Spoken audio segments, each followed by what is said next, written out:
Good morning दोस्तों। आप लोग कैसे हैं? उम्मीद है कि आप लोग अच्छे होंगे। ठीक है, चलिए अभी तक जो आपने क्लास देखा था उसमें क्या देखा? सबसे पहले मैंने देखा इलेक्ट्रॉन, उसको किस तरह से प्रैक्टिकल करके मैंने निकाला कि परमाणु के अंदर इलेक्ट्रॉन होता है। उसके बाद क्या देखा कि परमाणु के अंदर प्रोटॉन होता है, उसको भी देखा किस तरह से निकाला, तोड़ तोड़ के बिल्कुल एक एक करके देखा था। ठीक है, परमाणु के अंदर आपको पता है पहले से 3 कण होता है। ठीक है, उसमें से 2 कण तो बता दिए थे, तीसरा कण रह गया था, वो कौन है? न्यूट्रॉन। अब न्यूट्रॉन का कैसे वैज्ञानिकों ने पता लगाया, इसको देखना है। ठीक है, इस पे गौर करना है। चलिए, इससे पहले थोड़ा सा ना कुछ समझना पड़ेगा आपको, थोड़ा सा दिमाग लगाना पड़ेगा। वो कैसे, पहले समझते हैं हम बात को। तुलना करते हैं किसमें किसमें? हाइड्रोजन और हीलियम में। जब आप हाइड्रोजन और हीलियम को तुलना कीजिएगा ना, तब आपको समझ में आएगा कि कुछ ना कुछ लोचा है। वो क्या लोचा है देख लेते हैं। ये क्या आपका हाइड्रोजन, हीलियम। अच्छा बताइए, हाइड्रोजन में इलेक्ट्रॉनों की संख्या कितना है? 1, आपको पता है। प्रोटॉनों की संख्या कितना है हाइड्रोजन में? 1।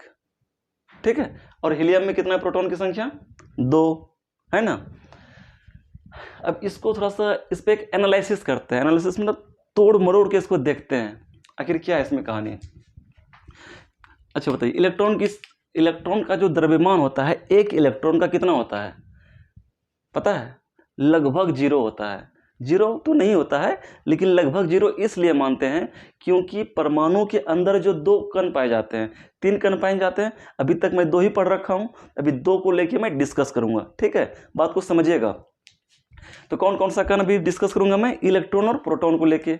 इलेक्ट्रॉन का जो द्रव्यमान होता है, प्रोटॉन का जो द्रव्यमान होता है, प्रोटॉन जो है ना उससे 1838 गुना ज़्यादा भारी होता है। किससे? इलेक्ट्रॉन से।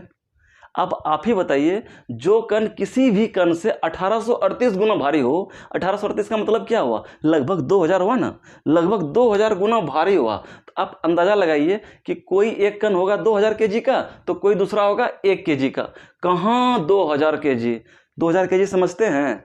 एक कुंटलिया बोरा होता है ना, कहाँ है जिसमें कि चावल रखते हैं, वो 100 किलो होता है।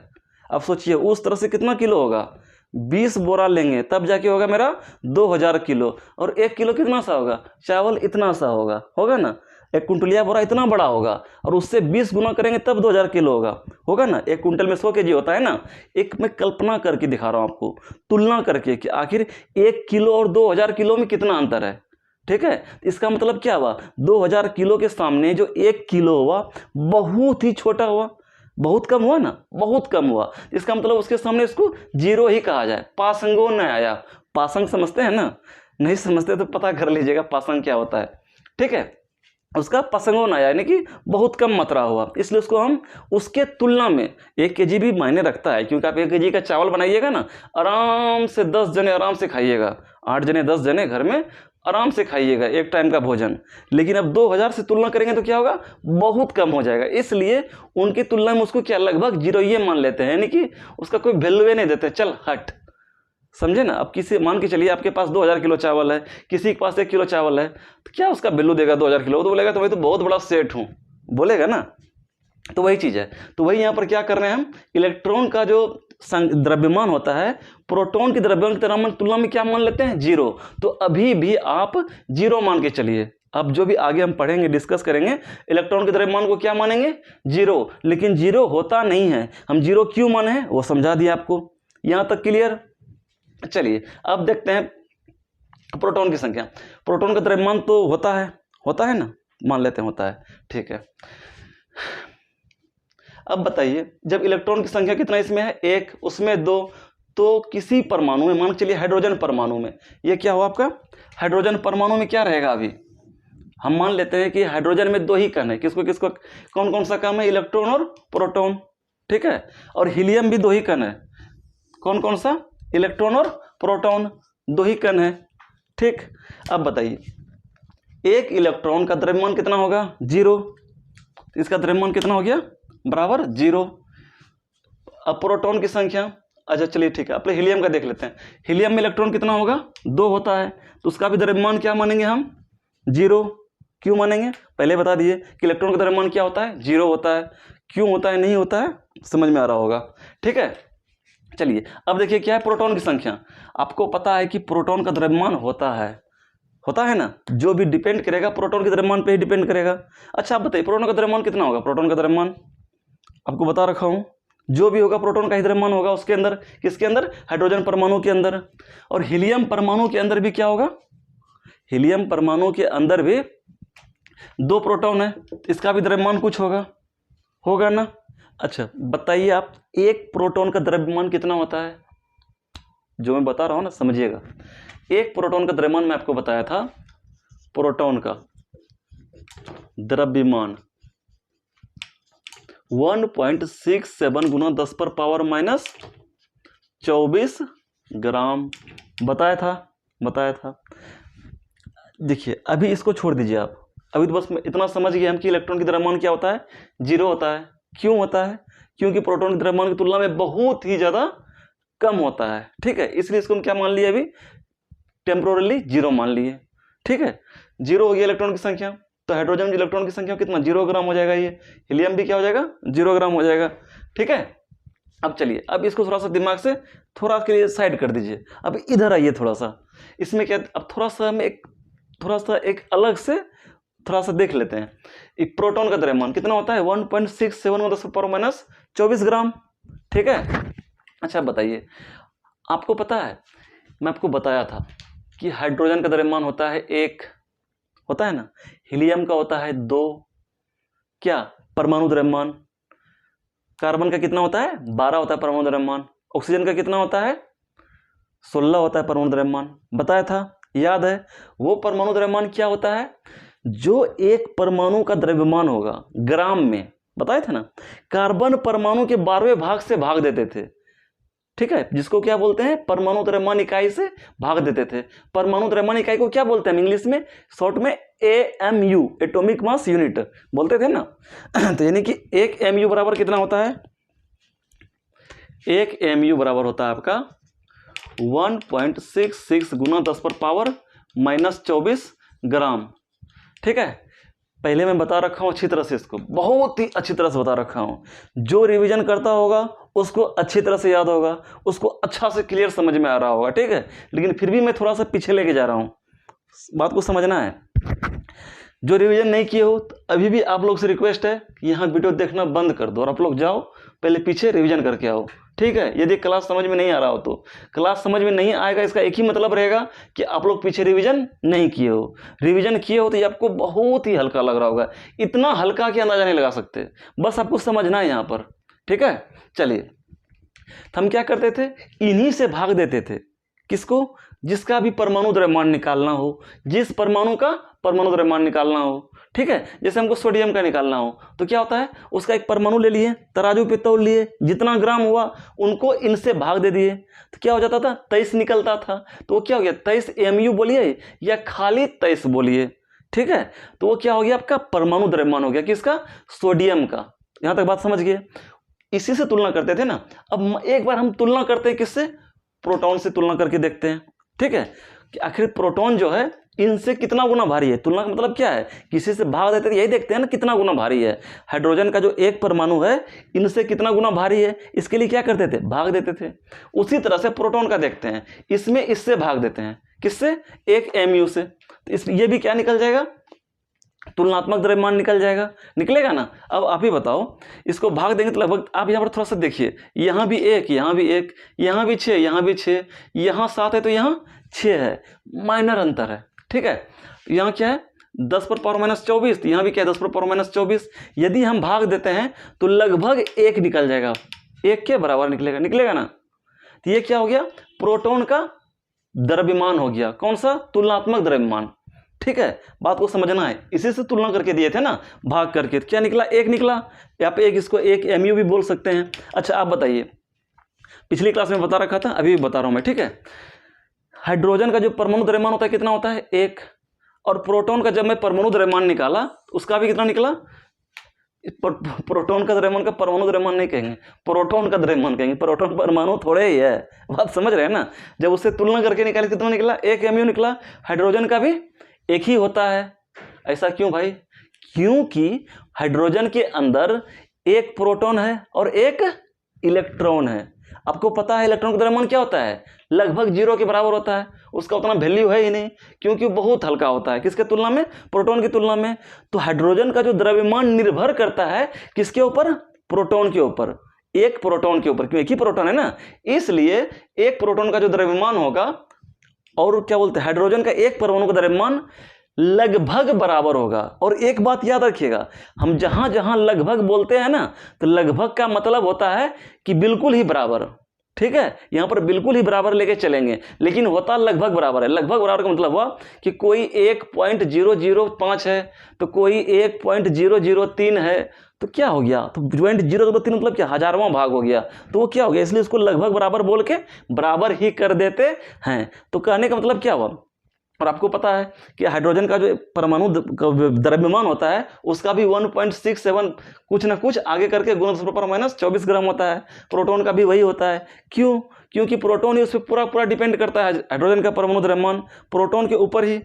ठीक है, यहाँ तक समझ में आ गया। ये चीज़ मैं आपको पिछली क्लास में भी पढ़ाया था, ठीक है, फिर एक बार रिपीट कर दिया मैं।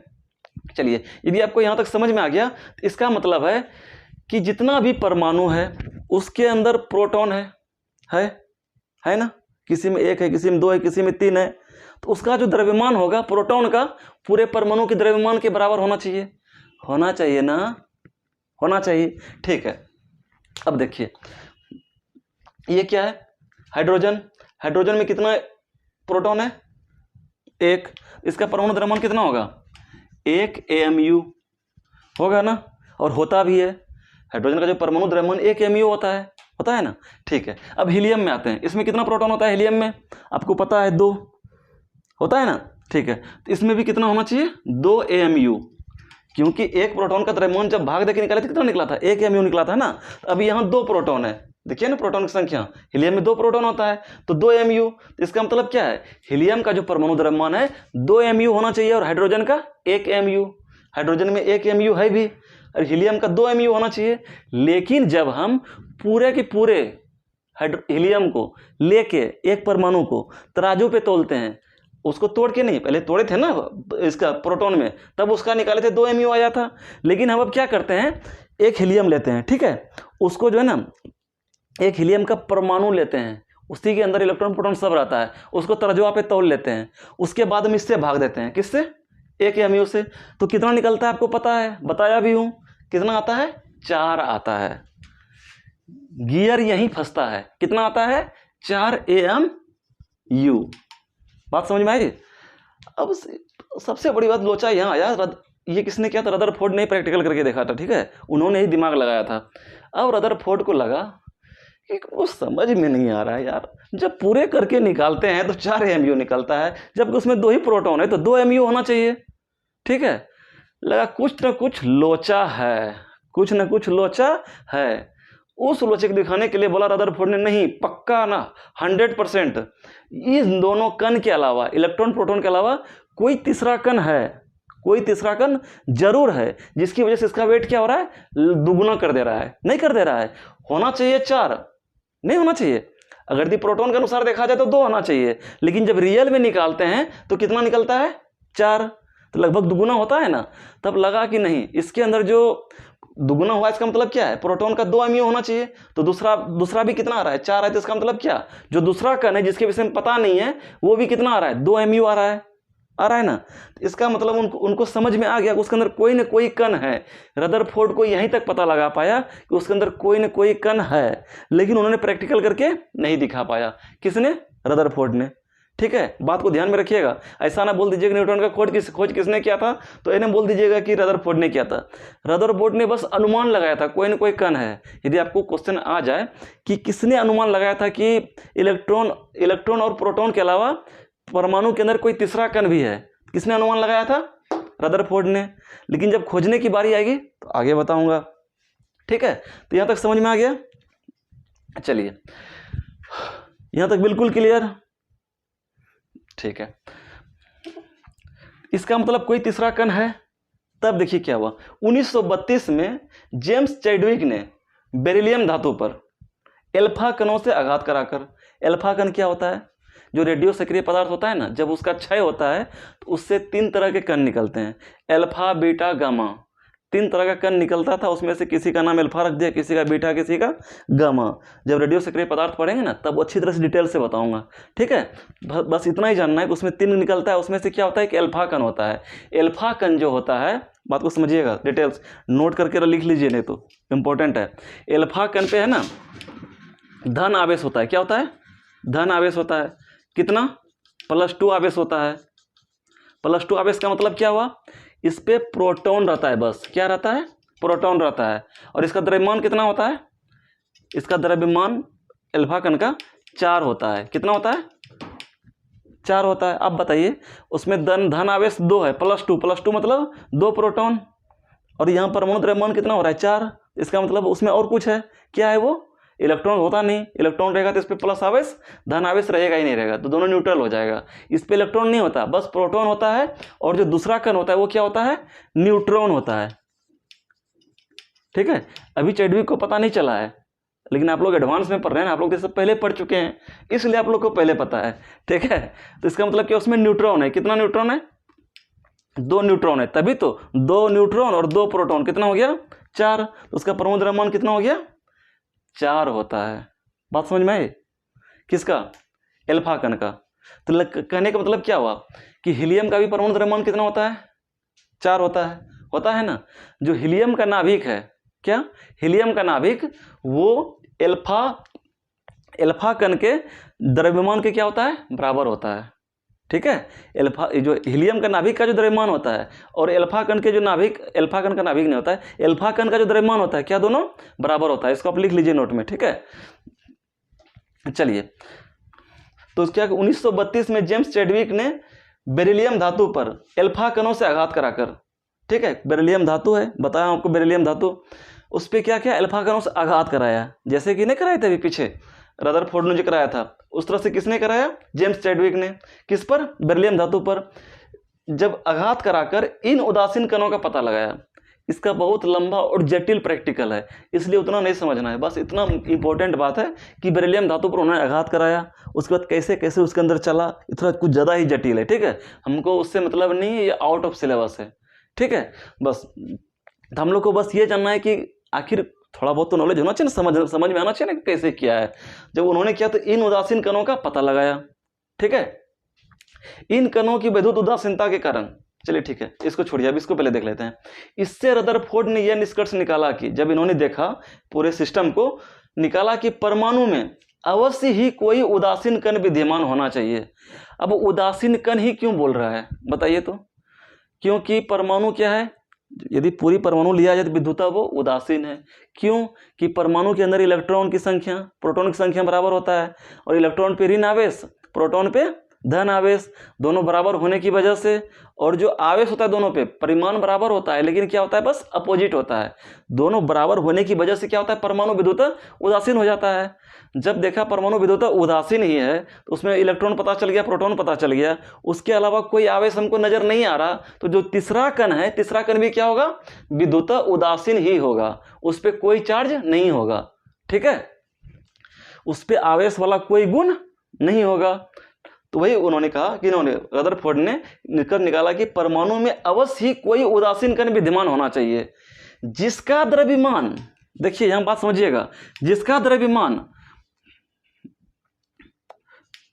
प्रोटॉन द्रव्यमान के लगभग बराबर होता है। प्रोटॉन छूट गया है, प्रोटॉन के द्रव्यमान के लगभग बराबर होता है। जो भी कण उसमें है, तीसरा कण, वो क्या है? उनका जो द्रव्यमान है प्रोटॉन के द्रव्यमान के लगभग बराबर होता है। क्यों? क्योंकि देखिए इसका 2 mu है प्रोटॉन का द्रव्यमान, और टोटल कितना आता है जब निकालते हैं तो 4 mu। तो रेस्ट क्या बचा?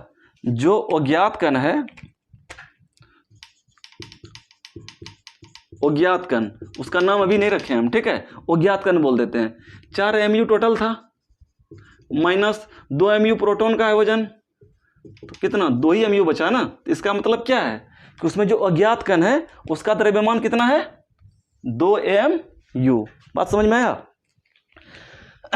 तो 1932 में जेम्स चैडविक ने बेरिलियम धातु पर अल्फा कणों से आघात कराकर इन उदासीन कणों का पता लगाया, ठीक है। इन कणों की विद्युत उदासीनता के कारण, विद्युत उदासीन है के कारण, इसका नाम आपको बताइए, जब कोई बिल्कुल न्यूट्रल रहता है उसको क्या बोलते हैं? अरे न्यूट्रल है, न्यूट्रल मतलब न्यूट्रॉन, उसी के नाम पे उदासीनता की वजह से उसका नाम क्या रख दिया गया, न्यूट्रॉन, क्योंकि इस पे कोई आवेश है ही नहीं, बिल्कुल न्यूट्रल है, तो इसको क्या करें, न्यूट्रॉन बोल दिया, ठीक है। तो उसका नाम न्यूट्रॉन रखा गया, जो परमाणु के केंद्र स्थान नाभिक में उपस्थित रहता है। जो कहाँ रहता है, परमाणु के केंद्र नाभिक में उपस्थित रहता है। और ये लाइन क्या कह रहा था, जो न्यूट्रॉन है, न्यूट्रॉन का जो द्रव्यमान होता है वो प्रोटॉन के द्रव्यमान के लगभग बराबर होता है। अब देख लीजिए, आपको पता होना चाहिए कि न्यूट्रॉन का द्रव्यमान कितना होता है, ठीक है। न्यूट्रॉन का जो द्रव्यमान होता है, न्यूट्रॉन का द्रव्यमान 1.675 गुना 10⁻⁻24 ग्राम, इसको नोट कर लीजिएगा, ठीक है। ये किसका द्रव्यमान है, न्यूट्रॉन का। और उसका कितना बताए थे, प्रोटॉन का 1.67, ये लगभग 2 के बराबर होता है। देखिए कितना दूर जाके अलग हुआ, इसका मतलब क्या होता है कि लगभग बराबर होता है। कौन, किसका द्रव्यमान, न्यूट्रॉन का द्रव्यमान और प्रोटॉन का द्रव्यमान। समझ में आया, इससे क्या पता चला, बिल्कुल ही लगभग बराबर होता है, बिल्कुल क्लोज संबंध है। इसलिए कहा जाता है कि प्रोटॉन का द्रव्यमान और न्यूट्रॉन का द्रव्यमान बराबर होता है। बोले ना, जहां लगभग आया तो बराबरे बोल देंगे, ठीक है। उसी तरह से लेके उसको आगे बढ़ेंगे। चलिए देखिए, अब इसका यदि एएमयू में निकाला जाए, किसका, न्यूट्रॉन का, बताइए। यदि न्यूट्रॉन का हम एएमयू में निकालेंगे, किस में निकालेंगे, एएमयू में, कि कितना एमयू हुआ, तो हमको इससे तुलना करना पड़ेगा 1.66 से। आप इससे भी भाग देके देखिए, लगभग 1.0078 कुछ निकलेगा, ठीक है। इससे भाग दीजिएगा तो वो भी क्या हो गया, लगभग एक ही हो गया। तो कितना हो गया इसका द्रव्यमान, 1 AMU हो गया, नहीं हुआ, किसका, न्यूट्रॉन का। अब चलते हैं, अब मजा आएगा, ठीक है। इतना सा बात समझ में आ गया, ध्यान में रखिएगा इसको, ठीक है। चलिए यहां तक तो क्लियर हो गया आपका। क्या क्लियर हुआ कि एक प्रोटॉन का द्रव्यमान जो होता है एएमयू में कितना होता है, 1 AMU। एक न्यूट्रॉन का द्रव्यमान एएमयू में क्या होता है, 1 AMU, ठीक है। अब थोड़ा सा तुलना करके देखते हैं, जो पहले हम आपको बता रखे हैं ना, उसके अनुसार क्या ये सटीक बैठता है, ठीक है। देखते हैं किसको लें, किसको लें, किसको लें, कार्बन को लेते हैं। किसको लिए, कार्बन का। कार्बन का क्या होता है, परमाणु संख्या कितना होता है, संख्या से क्या मतलब, हटाइए ना। परमाणु द्रव्यमान कितना होता है, 12 होता है, 12 AMU जिसको बोलते हैं। और एक बात आपको पता है, कार्बन के अंदर कितना प्रोटॉन होता है या इलेक्ट्रॉन होता है, 6 प्रोटॉन होता है प्लस 6 इलेक्ट्रॉन होता है प्लस 6 न्यूट्रॉन होता है, ठीक है। एक कार्बन परमाणु के अंदर क्या होता है, 6 प्रोटॉन, 6 इलेक्ट्रॉन, 6 न्यूट्रॉन होता है। बात को समझना है। 6 प्रोटॉन का द्रव्यमान क्या होगा एएमयू में, एक प्रोटॉन का द्रव्यमान एएमयू में होता है 1 AMU। तुलना करके देखे थे ना जी, भाग देके, 1 AMU होता है, 1 गुना 6 प्लस 6 इलेक्ट्रॉन का द्रव्यमान, इलेक्ट्रॉन का द्रव्यमान कितना होता है, 0, बताए थे ना, बताए थे। प्लस अब 6 न्यूट्रॉन का द्रव्यमान क्या होता है, बोलिए। उसका भी 1 न्यूट्रॉन का द्रव्यमान कितना निकाल के बताए थे, 1 AMU, बताए थे ना। तो 6 का 6 गुना 1, कहने का मतलब हुआ 6 प्लस 0 प्लस 6, 6 6 12, 12 AMU हो गया। ये भी 12 AMU, ये भी 12 AMU, बराबर हो गया। बराबर क्यों हुआ, होगा ही होगा, क्योंकि उसके अंदर जो कण है, समझ रहे हैं ना, जो कण का वजन होगा वही तो परमाणु का वजन होगा ना। उसके अंदर 3 ही कण है ना, 3 कण। कौन कौन, प्रोटॉन, इलेक्ट्रॉन, न्यूट्रॉन। आपको पता है कि इलेक्ट्रॉन क्या होता है, बिल्कुल ही हल्का, मतलब कि बहुत हल्का होता है लेकिन बहुत हल्का होता है, इसलिए उसको 0 कर दिए, क्योंकि उसकी तुलना में बहुत कम होता है ना। और ये क्या है, 6 प्रोटॉन है, 6 प्रोटॉन 1 AMU, और ये क्या बोलते हैं, 6 प्रोटॉन 6 AMU और 6 न्यूट्रॉन 6 AMU, 6 6 12। आ गया समझ में। तो ये क्या हुआ आपका परमाणु द्रव्यमान, ठीक है। चलिए यहाँ तक समझ गए। आप ऐसे भी कर सकते हैं, अगर यदि किसी का परमाणु द्रव्यमान निकालना हो ना, यदि आपको ये बता दिया जाए कि किसी भी परमाणु के अंदर इतना इलेक्ट्रॉन है या फिर प्रोटॉन है, आपको पता है किसी परमाणु के अंदर जितना इलेक्ट्रॉन होगा उतना प्रोटॉन होगा, इसलिए हम कुछ बोले फर्क नहीं पड़ना चाहिए आपको। इतना इलेक्ट्रॉन है और इतना न्यूट्रॉन है, ठीक है। या फिर कह देगा इतना प्रोटॉन है और इतना न्यूट्रॉन है, तो परमाणु द्रव्यमान क्या होगा, तो आप तुरंत निकाल दीजिएगा, निकालिएगा ना। चलिए ठीक है, अब सोडियम का देख लेते हैं, आपको देते हैं एक सवाल देते हैं, ठीक है। ऐसे तो आप लोग को याद होगा, आप लोग को रटवा रटवा के जो है ना परमाणु द्रव्यमान नहीं बतवाए थे, सारणी बना के दिए थे कि इसको देख लीजिएगा, याद कर लीजिएगा, दिए थे ना। चलिए सोडियम के अंदर जो है ना आपको क्या होता है, 11 प्रोटॉन होता है और प्लस में 12 क्या होता है, न्यूट्रॉन। तो अब आप बताइए इसका परमाणु द्रव्यमान कितना होगा, कितना होगा, ऑटोमेटिक है, 11 प्रोटॉन है, इसका 11 हो गया mu, 12 न्यूट्रॉन है, 12 mu, टोटल कितना हो जाएगा, 23 हो जाएगा। ठीक है, समझ में आया, इसको नोट कर लीजिए, मिटाऊंगा अभी, मैं रुकूंगा नहीं, आप लोग पॉज कर लीजिए, समझते नहीं बात को, आप लोग स्मार्ट है, समझ में आ रहा है ना। कितना हो गया, सॉरी 11 12 कितना होता है, 13, नया जोड़ आया है, ऐसा नहीं बोलिएगा कि हमको जोड़ नहीं आता है, ठीक है। 11 12 23 होता है। चलिए ठीक है, अब देखिए इससे क्या निष्कर्ष निकलता है, यदि किसी का परमाणु संख्या निकालना हो या फिर परमाणु द्रव्यमान, तो क्या करेंगे, परमाणु संख्या निकालना हो, परमाणु संख्या नहीं, क्या द्रव्यमान संख्या बोलते हैं उसको, द्रव्यमान संख्या निकालना हो या फिर परमाणु द्रव्यमान, ठीक है, उसका फॉर्मूला क्या हो जाएगा, परमाणु संख्या, आपको परमाणु संख्या समझ में आएगा, पहले दूसरे स्टेप में लिखूंगा, प्रोटॉन संख्या प्लस न्यूट्रॉन की संख्या, यही होगा ना। चलिए ठीक है, या फिर प्रोटॉन की संख्या की जगह अपन प्रोटॉन की संख्या को ही क्या बोलते हैं, परमाणु संख्या बोलते हैं कि नहीं, बोलते हैं ना, परमाणु संख्या प्लस न्यूट्रॉन की संख्या, कुछ भी मिल जाए वही आएगा, समझ में आ रहा है ना। तो ये क्या हो गया आपका, द्रव्यमान संख्या बोल दीजिए या परमाणु द्रव्यमान बोल दीजिए, निकलेगा वही, क्योंकि इन्हीं दोनों कणों पे निर्भर होता है, कौन, परमाणु द्रव्यमान, ठीक है। चलिए अब इस पे कुछ सवाल देते हैं, इससे पहले देख लीजिए परमाणु संख्या है ना, इसको किससे सूचित करते हैं, Z से, इसको N से, ठीक है। चलिए अब कुछ न्यूमेरिकल देते हैं, उसको देखते हैं उस न्यूमेरिकल को। अभी जो मैं आपको बताया अच्छी तरह से आप यदि समझ लिए होंगे तो आप जो है ना खुद एक बार वीडियो पॉज करके रोक के तीनों को हल कीजिए, ठीक है। उसके बाद देखिए कि मैं जो बताने जा रहा हूँ क्या उससे मिलता है, जैसा कि आप सोच रहे हैं, आप बना रहे हैं, और मैं जो भी बताऊँगा क्या उस तरह से मैच कर रहा है आपका सोच, जो आप सोच रहे हैं, सोचने का तरीका, और जो मैं सोच रहा हूँ, मैं जो बताऊँगा उस तरह से यदि बराबर मिल गया, सोचिए कि यहाँ तक जो है ना मेरा मेहनत सफल हो गया, मेरा मेहनत बिल्कुल सफल हो गया, ठीक है। चलिए आप लोग एक बार पॉज करके इसको बना लीजिए। चलिए देखते हैं, बताते हैं। एक तत्व, क्वेश्चन पढ़िएगा, ठीक है। कोई भी सवाल बनाने से पहले किसी भी क्वेश्चन को कम से कम 2 से 3 बार पढ़ा जाता है। यदि एक बार में समझ में नहीं आए 2 बार पढ़ेंगे, 2 बार में समझ में नहीं आए 3 बार पढ़ेंगे, ठीक है। उसके बाद भी समझ में नहीं आया तो फिर हम इधर हैं, ठीक है। एक तत्व M की, कोई भी तत्व है, ठीक है, उसका नाम क्या रख दिया हम, M, X Y Z कुछ और रख लीजिए, कि द्रव्यमान संख्या कितना है, 24। द्रव्यमान संख्या का मतलब क्या हुआ, A, मतलब कि द्रव्यमान संख्या को है ना A से डिनोट करते हैं, किससे मानते हैं, A से।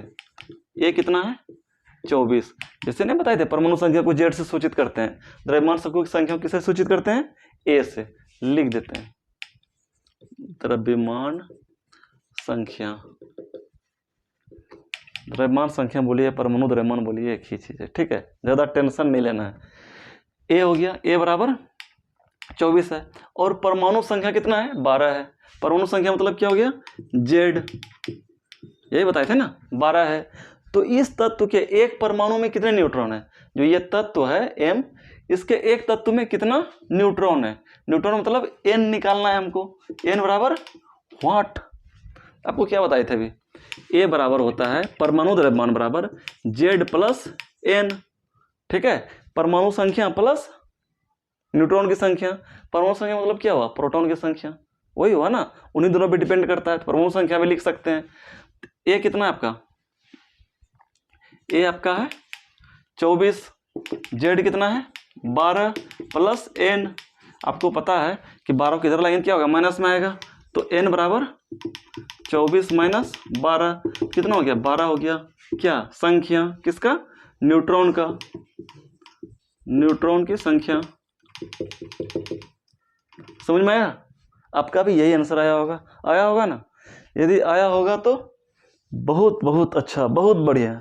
ठीक है, चलिए दूसरा देखते हैं। तत्व 2713 एल्युमिनियम में उपस्थित न्यूट्रॉन की संख्या क्या होगी। देखिए 2713 क्या हुआ, यदि इस तरह से लिखा हुआ मिले, इसके पहले, इसके ऊपर और नीचे 27 रहे, नीचे 13 रहे, इसका मतलब हुआ कि ये आपका क्या है, परमाणु द्रव्यमान है। ठीक है, जिसको हम क्या बोलते हैं, द्रव्यमान संख्या ए। कौन सा, ऊपर वाला, और नीचे वाला क्या है, परमाणु संख्या है। ये लिखने का तरीका है कि एक बार दिखाने का कि ये जो है ना, नीचे क्या है, ये परमाणु संख्या 13 है, ऊपर क्या है, 27 है। ऐसे भी लिखा जाता है, इसलिए टेंशन नहीं लेना है, कुछ नहीं है। में उपस्थित न्यूट्रॉन की संख्या क्या होगी, इसमें कितना न्यूट्रॉन है ये पता करना है। उसी तरह से n बराबर क्या होता है, a में z को घटा देंगे, यही था ना, तो n बराबर क्या हो जाएगा, 27 माइनस 13 कितना हो जाएगा, 14 हो जाएगा आंसर। ठीक है, n मतलब न्यूट्रॉन की संख्या कितना हो गया, 14। कहीं कोई दिक्कत नहीं है। ठीक है, अब इसमें क्या बोल रहा है कि 14 के एक परमाणु में मूलभूत कणों की कुल संख्या कितनी है। मूलभूत कण, मूलभूत कण का मतलब क्या हुआ, टोटल मूलभूत कण कितना है, 3। किसके अंदर, परमाणु के अंदर। कौन कौन सा, इलेक्ट्रॉन, प्रोटॉन, न्यूट्रॉन। हम क्या करेंगे, यहाँ पर इलेक्ट्रॉन की संख्या ले लेंगे, प्रोटॉन की संख्या लेंगे, न्यूट्रॉन की संख्या लेंगे, तीनों को जोड़ देंगे। जब हम तीनों को जोड़ देंगे तो क्या निकल जाएगा मेरा, कुल मूलभूत कणों की संख्या। आया समझ में? चलिए देखते हैं, यहाँ पर क्या है, ए क्या है, 14 बताई दे ना, ऊपर वाला क्या था, परमाणु द्रव्यमान, नीचे क्या है 6 परमाणु संख्या, ये कितना है 6। तो यही है आपके पास, है ना डाटा। अब आप बताइए जेड का मतलब क्या हुआ, इलेक्ट्रॉन की संख्या कही या प्रोटॉन की संख्या, वही हुआ ना परमाणु संख्या। तो इलेक्ट्रॉन की संख्या कितना हुआ, इलेक्ट्रॉन की संख्या होगी आपका 6, यही है ना। और प्रोटॉन का भी संख्या क्या हो जाएगा, ये भी 6। अब न्यूट्रॉन का निकालना है, तो परमाणु द्रव्यमान दिया हुआ है, परमाणु द्रव्यमान में यदि हम प्रोटॉन की संख्या घटा देंगे या परमाणु संख्या, क्या निकल जाएगा, न्यूट्रॉन की संख्या। 14 में 6 गया 8, 8 होता है ना, तो क्या हो जाएगा, न्यूट्रॉन की संख्या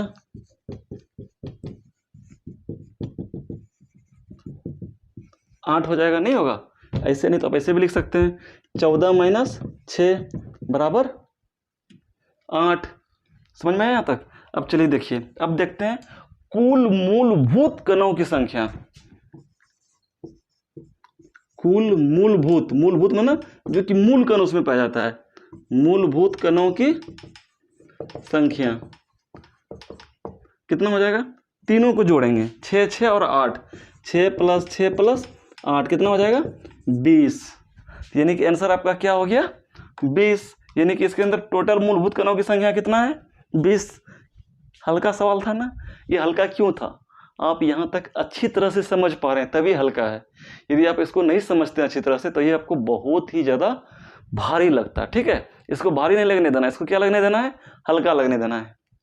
ठीक है, तो चलिए आज का क्लास यहीं तक समाप्त होता है, और शायद हो सकता है नेक्स्ट क्लास में ये चैप्टर कंप्लीट हो जाएगा। ठीक है, जब ये चैप्टर कंप्लीट हो जाएगा तो 9th का जो था आपका केमिस्ट्री, ओम नमः शिवाय। ठीक है, चलिए देखते हैं पिछला क्लास का जो ऑब्जेक्टिव दिए थे उसका आंसर आपको दिख रहा होगा, और आज जितने क्वेश्चन आ सकते हैं वो भी आपको दिख रहा होगा। ठीक है, इसको नोट कीजिए, इसको बनाइए, समझ में आता है तो ठीक है, नहीं समझ में आता है तो वो भी ठीक है। डेली की तरह आज भी बोल रहा हूँ, इसको मैं लास्ट में सारे ऑब्जेक्टिव को एक साथ बताऊँ। ठीक है, तो चलिए आज का क्लास यहीं तक। जय हिंद, जय भारत।